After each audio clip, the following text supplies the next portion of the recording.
গুলো কেটে উড়ে দে, মানে এই এলাকাটা গরিব, মানে এই দিকে চেঁচে তুলে দে, মানে এই এলাকাটা ইয়েতি।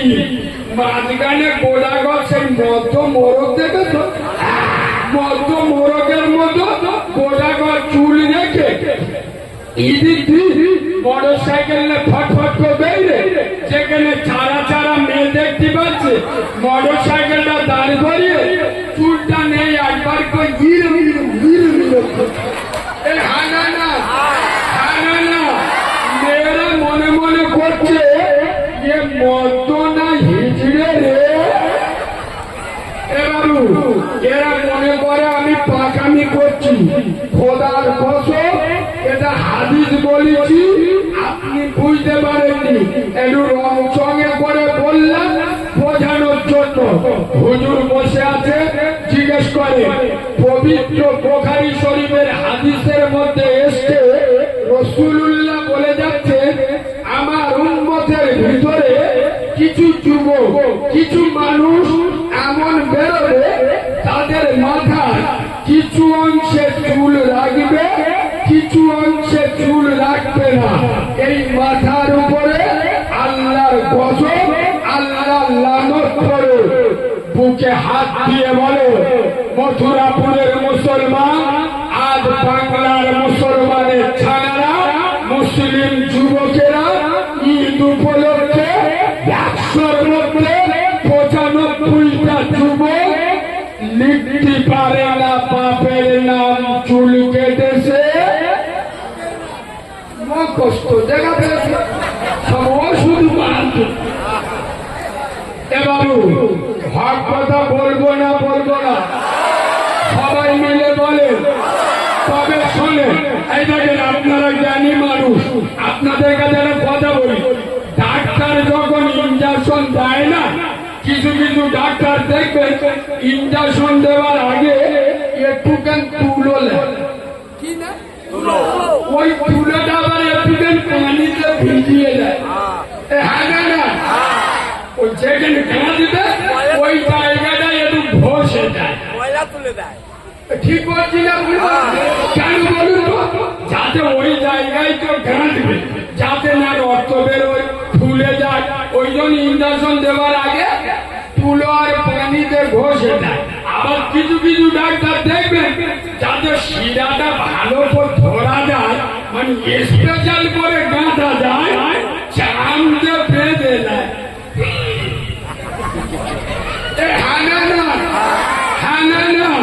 নিয়ে তারপরে ইঞ্জেকশন চালায়। আমি তো শরিয়াতের ইঞ্জেকশন চালাবো, কিছু কিছু মালের ফাটবে, তার আগে আমি একটু তুলো আর পানিতে ঘষবো, চামড়ে বাঁধবো। তার মানে কি? একটা হাদিস প্রথম বলবো, তবে হাদিসটা শুনলে আপনাদের মনে মনে হবে হাদিস তো আমরা এর আগে অনেকবার শুনেছি, ভাই তো শোনা হাদিস ওয়াজ করছে।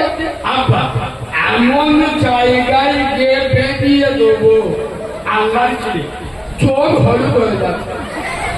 শোনেন, মদিনার মসজিদ নববীতে আব্দুল্লাহর বেটা নূরে মোহাম্মদ আহমেদের লাল বিশ্ব নবী পবিত্র রমজান মাসে শুক্রবার মদিনার মসজিদ নববীর মেম্বরে রাসূল খুতবা দিতে উঠছেন। একটা সুবহানাল্লাহ বলুন। প্রথম সুবহানাল্লাহ বলে না, তারপর নাউযুবিল্লাহ বলাবো। শোনেন, রাসূল খুতবা দিতে উঠছেন কোথায়? নবীর মেম্বারে। মসজিদে 3টে ধাপ থাকে না? রাসূল 3টে ধাপে 3বার পা দিলে আর 3বার আমিন বলে উঠলেন। আয়াপা খুতবা হয়ে গেল, নামাজ হয়ে গেল, সাহাবা হুজুররা আদর করে জড়িয়ে ধরে, ইয়া রাসূলুল্লাহ, ইয়া হাবিবাল্লাহ নবী, ইতিপূর্বে আপনি বহুবার খুতবা দিয়েছেন, ইতিপূর্বে আপনি বহুবার নামাজ পড়িয়েছেন, কিন্তু আজকের এই যে 3বার এক্সট্রা আমিন বললে, এর আগে তো কোনোদিন বলেন। নবী উত্তর দিচ্ছে, বাবা, আমি যখন প্রথম মেম্বারে পা দিই, হযরত জিবরিল এসেছে। খুব গুরুত্ব দিয়ে শোনে। হযরত জিবরিল নবীন আলাইহিস সালাতু ওয়াস সালাম এসে ফতোয়া করছে, কি ইয়া রাসূলুল্লাহ, ইয়া হাবিবাল্লাহ নবী, আপনার উম্মতের ভিতরে, আবার বলছি আমার ভাষার দিকে লক্ষ্য করো, কাল হাত ওয়াজ শুনবে, কালে মশা ঢুকে যাবে। কথা গুরুত্ব দিয়ে আমার ভাষার দিকে লক্ষ্য করো। জিবরিল বলছে নবী, আপনার উম্মতের ভিতরে ওই সমস্ত উম্মতে মুহাম্মাদিরা ধ্বংস হয়ে যায়, বরবাদ হয়ে যায়, আল্লাহর লানত পড়ুক ওদের উপরে, আল্লাহর গজব পড়ুক ওদের উপরে। কাদের উপরে? যারা পবিত্র রমজানের মতো রহমত, মাগফিরাত, নাজাতের মাস পেল, নিজেদের গুনাহগুলো ধুয়ে মুছে পরিষ্কার সাফ করে নিজের নসিব না চমকে নিতে পারলো, ওদের উপরে আল্লাহর গজব পড়ুক। নবী বললেন আমিন।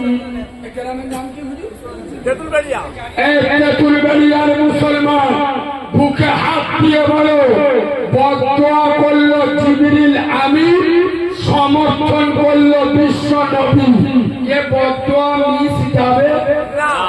আচ্ছা প্রথম বলুন তো দেখি, জিবরাইল বদদোয়া করছে কাদের বিরুদ্ধে? ইংল্যান্ডের খ্রিস্টানদের বিরুদ্ধে না, ইসরায়েলের ইহুদিদের বিরুদ্ধে না, কাদের বিরুদ্ধে? জোরে বলুন, উম্মতে মুহাম্মাদীদের বিরুদ্ধে। আমি ওয়াজ কোথায় পাক মারছি এরা করে বুঝতে পারি। চলো আমরা তেঁতুলবাড়িয়ার মুসলমান একটু তায়েফের মাটিতে ঘুরে আসি। খোদার কসম, বিশ্ব নবী দ্বীনের দাওয়াত, কলেমার দাওয়াত, ইসলামের দাওয়াত, তাওহীদের দাওয়াত, নামাজের দাওয়াত নিয়ে যখন তায়েফে গেলেন, তায়েফের গুন্ডারা, তায়েফের কাফের মুশরিক বেঈমানেরা আমার রাসূলুল্লাহ নবুয়তের বডিতে পাথর নিক্ষেপ করলো। নবীর নবুয়তের বডি রক্তের লালে লাল হয়ে গেল, রাসূলুল্লাহর জুব্বা রক্তে ভিজে গেল। যে দৃশ্য দেখে আল্লাহর আরশ মুআল্লা কেঁপে উঠল। হযরত জিবরিল বলছে, আল্লাহ আমি তার লাল মার খাচ্ছে, তোমার বন্ধু রক্ত ঝরছে, আর তুমি চুপ করে আছো, এখন সহ্য করছো। আল্লাহ বলছে, জিবরাইল তুমি আমার বন্ধুকে চেনো না। সুবহানাল্লাহ বল, লা ইলাহা ইল্লাল্লাহ কলেমা কমপ্লিট হয়েছে, মুহাম্মাদুর রাসূলুল্লাহ এবার কমপ্লিট হয়েছে। সাল্লাল্লাহু তাআলা আলাইহি ওয়াসাল্লাম, সাল্লাল্লাহু আলাইহি ওয়াসাল্লাম আয়াতা এবার কমপ্লিট হয়েছে। খোদার কসম, আমি নবীর মেম্বারে বসে বলছি, যে নবীর নাম না নিলে কলেমা কমপ্লিট হয় না, যার নাম আল্লাহর সাথে জোড়া। জিবরিল বলছে, আল্লাহ সেই নবী মার খাচ্ছে আর তুমি সহ্য করছো। আল্লাহ বলছে, জিবরিল আমার বন্ধু মার খাচ্ছে, আমার আমিনার বাড়া মার খাচ্ছে, আমার থেকে তোমার মায়া বেশি লাগছে। আমি আল্লাহ অর্ডার দিচ্ছি, আমি পারমিশন দিচ্ছি, তোমার যা করার আছে করো, তবে খবরদার যা করবে একবার আমার বন্ধুকে জিজ্ঞেস করে করবে। সুবহানাল্লাহ বাড়ি গিয়ে বলবে, আর একটু মিষ্টি করে বলো,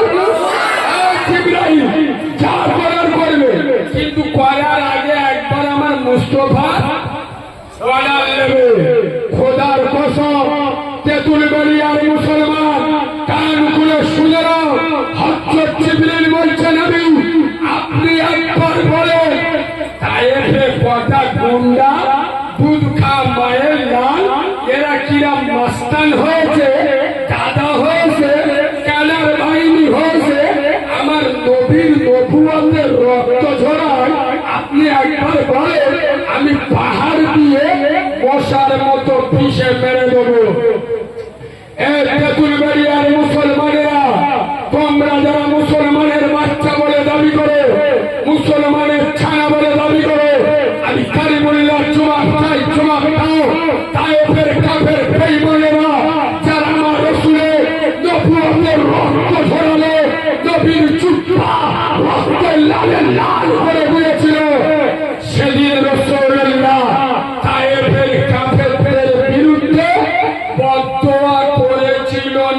করেনি। করেনি। আমি শুনতে পাই করেনি। করেনি না। এই, যারা নবীর মানল, নবীর রক্ত ঝরালো, আরে ওরা তো কাফের মুশরিক। রাসূলুল্লাহ ওদের বিরুদ্ধে বদয়া করেনি করেনি। আর মদিনার মসজিদ নববীতে কাদের বিরুদ্ধে বদয়া করলো? উম্মতের বিরুদ্ধে। কোন উম্মত? যে উম্মতের জন্য আমি ওয়াজ করে ভাগ মারছি, বুঝতে পারছেন তো? যে উম্মতের জন্য একটা দুটো নয়, চার চারটে দান্দাল মোবারক শহীদ করলো। কোন উম্মত? যে উম্মতের জন্য নবুয়তের মাথা ফাটালো। কোন উম্মত? যে উম্মতের জন্য নবুয়তের রক্ত ঝরালো। কোন উম্মত? যে উম্মতের জন্য দিনের পর দিন না খেয়ে কাটালো। সেই উম্মতের বিরুদ্ধে বদয়া করলো, কাফেরদের বিরুদ্ধে বদয়া করলো না কেন? বলে ওয়াজ তো সারা জীবন শুনেছে, এর যন্ত্রটা আলাদা। বললুম না এমন জায়গায় যে পেজ মারবো চোখ নীল হয়ে যায়। ওরা বলতে পারে দেখেছো এই বোঝা বুঝে সোনার বাবাজি খোদার কসম, আমি বাচ্চা মাওলানা কারিমুল্লাহ জাহাবি বিশ্বনবী দুটো কদম মোবারক জড়িয়ে ধরি। ইয়া রাসূলুল্লাহ, ইয়া হাবিবাল্লাহ নবী, বিয়াদবি মাফ করবেন, আমার বান্দা আপনার পায়ে কুরবান হয়ে যায়।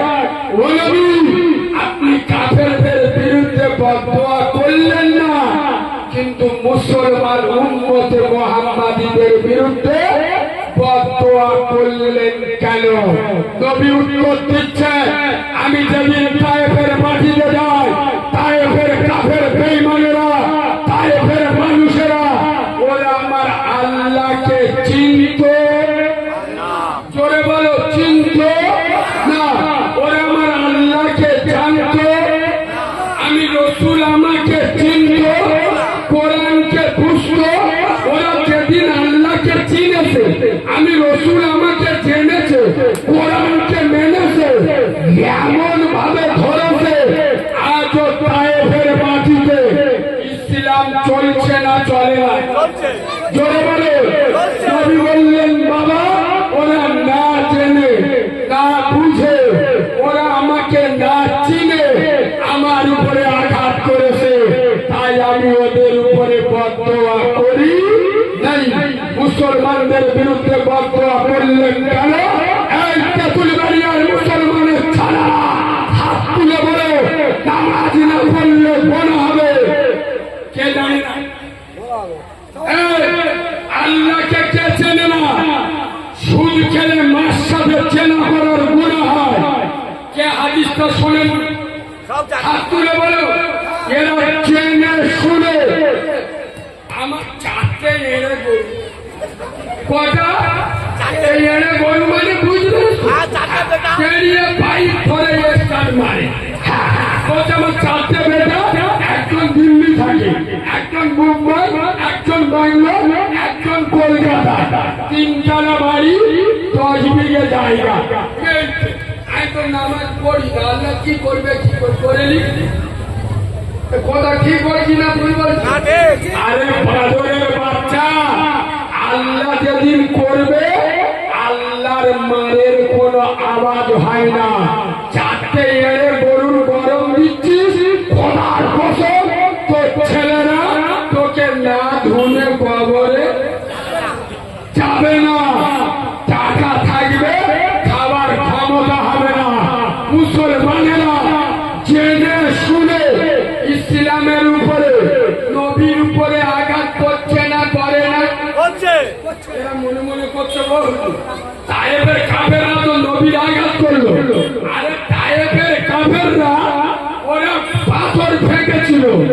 আমি নবীর মেম্বারে বসে বলছি, বাংলার মুসলমানের ছানারা নবীর গলায় ছুরি চালাচ্ছে। আগে তো মালগুলো নামাজ পড়ে না, বেশিরভাগ হলো আটকে নামাজ, মানে শুকনো মোল্লা। শুক্রবার নামাজ ওই এমন আল্লাহর ওলি সপ্তাহে একবার উঁচু করে আল্লাহর ছেলে হ্যাঁ না সপ্তাহে কয়বার উঁচু করে একবার শুক্রবার। এত বড় আল্লাহর ওলি ওই এক উঁচুই সারা হপ্তাহ চালিয়ে দেয়। শুক্রবার বেলা 10টা বাজে পর বলতে এছো কিনা এক কাজ কর, ভাঙা আয়না আর ভোঁতা কাশিটা বের কর। তার মানে কি বলেন তো?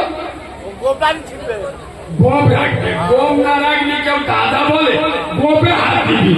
দাড়িটা তালতালে করছেছে, দাড়িটা তালতালে করছেছে, পুরো কুটবান্ডরের ভাইরা ভাই। আবার দাড়ি চেয়েছে, বোন জিজ্ঞেস করছে এছো কিনা, কিরম ডাকতে শুধু ডাকতে হ্যাঁ না দাড়ি চেয়েছে মসজিদে আল্লাহু আকবার জিবরাইল থেকে চোখ পুরু হয়ে গেছে। বলে সারা ছুটি নিবে ধরবো নাকি রে বাঁদরের বাচ্চা। খোদার কসম এখানে আপনাদের মসজিদে যোগ্য ইমাম বসে আছে, জিজ্ঞেস করে রাসূলুল্লাহ বলে যাচ্ছে যারা দাড়ি চাচ্ছিল ওরা দাড়ি চাচ্ছিল না। আমি আব্দুল্লাহর বেটা আমার গলায় ছুরি চালালো, যে জাতি নবীর গলায় ছুরি চালায় এ জাতি মার খাবে না। তা পৃথিবীর কোন জাতি মার খাবে? নবীর গলায় ছুরি চালিয়ে নামাজ পড়লে ওর নামাজ কবুল হবে? কথা বলে না। আমি নবীর মেম্বারে কোনোদিন উঠবো না যদি না দেখাতে পারি। 5 ওয়াক্ত নামাজ পড়ে, ওর বাড়ির মেয়েরা বন্ধন গুরুগুলন করে। ঠিক বলেছি না ভুল বলেছি?